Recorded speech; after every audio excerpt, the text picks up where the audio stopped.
எடப்பாடி பழனிசாமி அவர்கள் வந்து கம்யூனிஸ்ட் கட்சியில திமுக வாங்கிட்டாங்க, கூட்டணி கட்சியெல்லாம் உஷாரா இருக்குன்னு சொல்றாரு. கண்டிப்பா அவரோட எந்த கூட்டணி கட்சி போனாலும் அவர் விலை கொடுத்து வாங்கினா கொச்சப்படுத்துறது ஏற்றுக்கொள்ளக்கூடியதல்ல, அரசியல் நாகரிகம் அல்ல. இது கொள்கை சார்ந்த கூட்டணி. இந்த கூட்டணி ஏதோ இந்த தேர்தலுக்காக அமைக்கப்பட்ட கூட்டணி அல்ல. இந்த கூட்டணி தொடர்ந்து 9 ஆண்டுகளாக பயணிக்கின்றது. இந்த கூட்டணி சந்தித்த தேர்தலில் எல்லாம் வெற்றி வெற்றி வெற்றி என்ற ஒரு இலக்கை நோக்கித்தான் சென்றிருக்கின்றது. இதை எப்படியாவது உடைக்க வேண்டும் என்று எவ்வளவோ திரைமறைவு நாடகங்கள், திரைமறைவில் பல நாடகங்களை அரங்கேற்றி கொண்டிருக்கின்றார். எதற்கும் மசியாததால் இப்படி ஒரு குற்றச்சாட்டை வைக்கின்றார். இது அரசியல் நாகரிகம் தவறிய குற்றச்சாட்டு என்பதை கண்டனத்தோடு தெரிவித்துக் கொள்ளும். மக்கள் மீது சுமையை சுமைத்ததும் 4 ஆண்டு கால திமுகவின் சாதனை எடப்பாடி.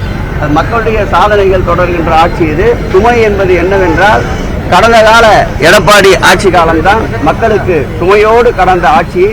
இந்த ஆட்சி மக்களின் கற்காலத்தில் இருந்து விலக்கி நவீன காலத்திற்கு கொண்டு சென்று கொண்டிருக்கின்றார் நம்முடைய முதல்வர், திராவிட மாடல் ஆட்சியுடைய நாயகர்.